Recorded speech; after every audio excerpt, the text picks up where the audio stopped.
Buenas noches. Los saludamos como siempre con mucho gusto mi compañero Raúl Sánchez Carrillo y su servidor Félix Fuentes. Y bien, ustedes los han visto. Pasaron las elecciones y ¿qué sucede con los llamados tres grandes de la política? Con el PRI, con el PAN y con el PRD. En estos días andan como perdidos, sin saber el rumbo, sin saber hacia dónde caminar. Los tres carecen de liderazgos, de líderes absolutos para que se puedan dirigir por sí mismos. Bueno, ya no digamos que hagan alianzas, porque si recordamos, por ejemplo, al PAN y al PRD siempre estuvieron distantes, porque el PAN se declaraba partido de derecha, porque el PRD se declaraba partido de izquierda. Y cuando intentaron alianzas, por ejemplo, en el Estado de México, pues los viejos panistas dijeron no. Y los viejos perredistas dijeron no. Pero finalmente se unieron. Los unió la señora Barrales y esta señora Anaya, ahora en las pasadas elecciones, y ahí los tienen, hechos pedazos. No saben ni para dónde hacerse, Raúl. Hay una crisis como nunca se había visto en los partidos políticos de nuestro país, donde no se ve liderazgo que quiera entrarle a presidir el Comité Ejecutivo Nacional, ni del PRI, ni del PRD, ni del PAN, pero lo más grave es que observen, el señor Moreira, nombrado secretario general del CEN del PRI, Rubén Moreira.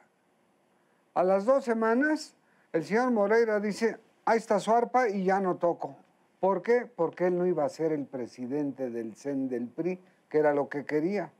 Yo no sé por qué no han metido a nadie a la cárcel si se amenazaron en campaña de meterse a la cárcel. Pero sobre todo, los insultos graves al presidente Peña Nieto que vimos en ese segundo debate, a mí me dio verdadera vergüenza escuchar tantos ataques y tanta furia rabia, que ¿no? había entre ellos. Y queda al frente del PRI, Raúl, Claudia Ruiz Massieu. Bueno, pues ha de ser una buena mujer. A mí me place hablar de ella porque yo fui muy amigo del señor padre cuando fue gobernador de Guerrero. Y luego, pues ahí entró René Juárez Cisneros, el exgobernador de Guerrero, que no lo hizo mal. Por lo menos se enfrentó y tuvo un manejo aceptable durante las pasadas elecciones. Pero nadie quiere que René Juárez Cisneros sea el líder del PRI. Además, porque a René Juárez le dieron un barco casi hundido cuando se sumó a la campaña de José Antonio Meade, y aún así le echó lo más que pudo de valor y de enjundia y de discurso y de tal. Y bueno, ahora sí que de lo deseable lo posible. Pues, sí. Y ahora excavan y excavan y excavan los priistas y no encuentran realmente a un líder, a un conductor de fuerza de su partido. Y quién sabe qué vaya a pasar con este partido, pero como va, su tendencia es la desaparición. Pero peor está con los del PRD. Pues estos del PRD, quién sabe en qué estaban pensando cuando salió Morena, cuando surgió Morena. En vez de juntarse, de unirse, de crear fuerza dentro de su propio partido, hubo una desbandada enorme de perredistas hacia Morena. ¿Y qué me dices de la desbandada del PRI a Morena? Y hasta panistas también. Es una vergüenza realmente a los niveles en que ha caído nuestra política. Porque ya los vemos, de todas las tendencias.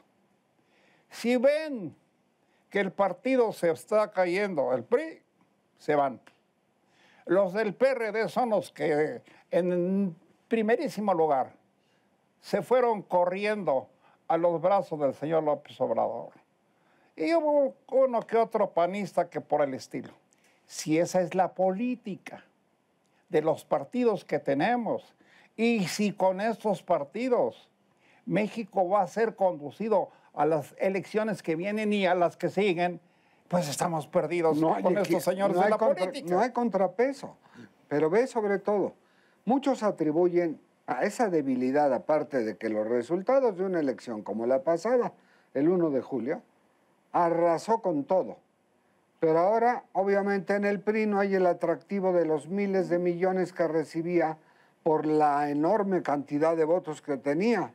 Ahora le van a dar pizcachitas de dinero, igual que al PAN, igual que al PRD, y entonces como que ya no es atractivo, ¿no?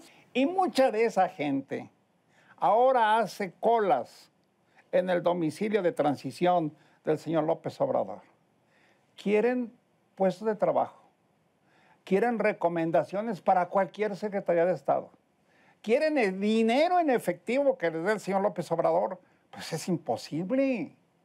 El señor López Obrador ni tiene ni va a tener las arcas abiertas, como él lo ha mencionado, para estar repartiéndole dinero a tanto pedigüeño, porque me da pena decirlo, pero son pedigüeños los que creen que porque votaron por el señor López Obrador ya lo van a tener todo. Pues no es cierto, Raúl. Absolutamente falso eso.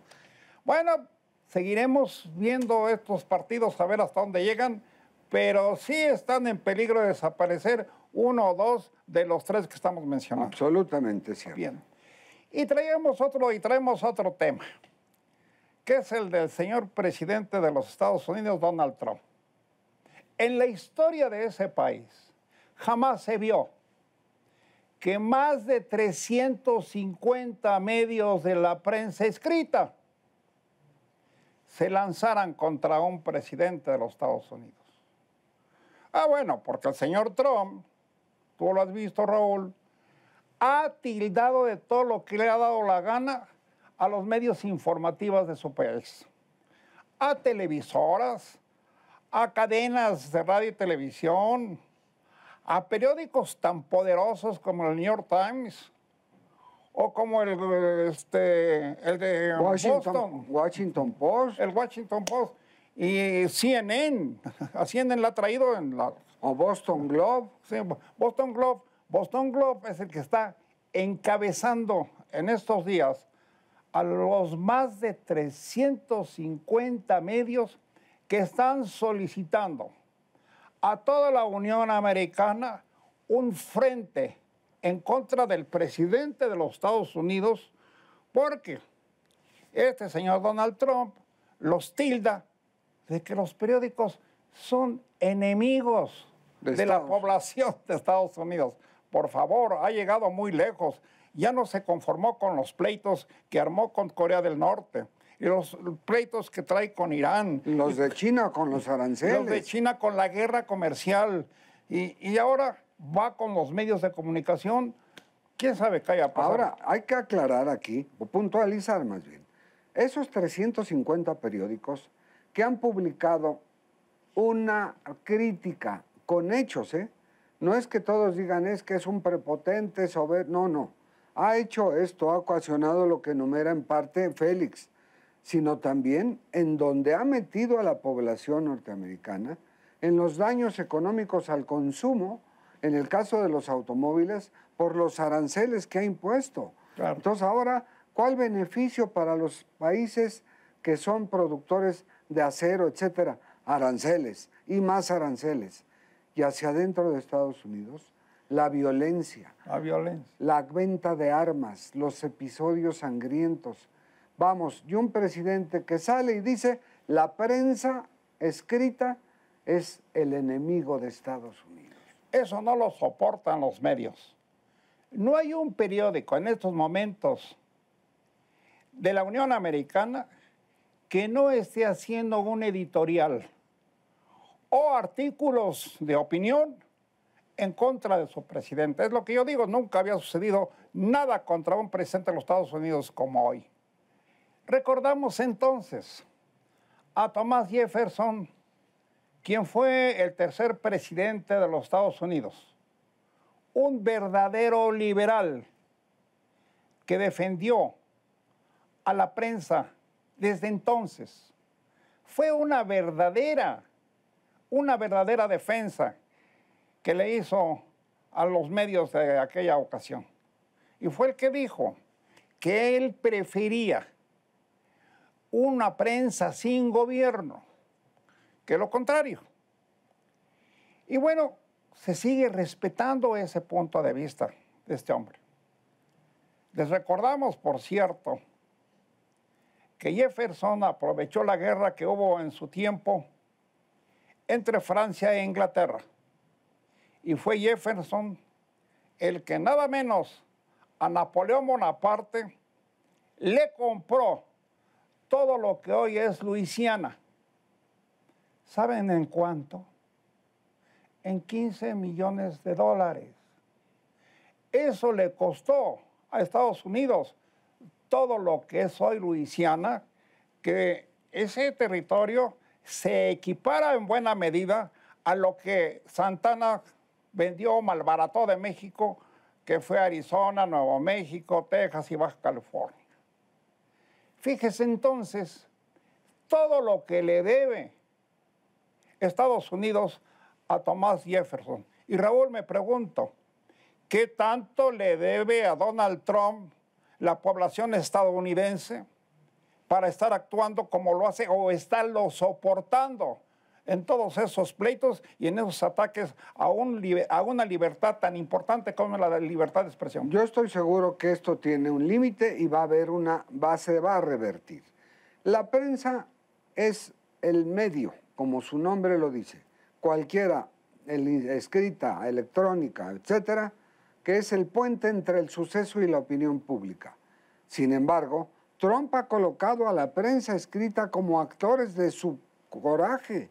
Es decir, tener en la prensa norteamericana que ha tirado a un presidente, en el caso de Richard Nixon con Watergate, 2 reporteros, Robert Goddard y Sam Lincoln, quienes hicieron la investigación periodística y destituyeron al presidente Richard M. Nixon, pues no pueden ser enemigos del gobierno.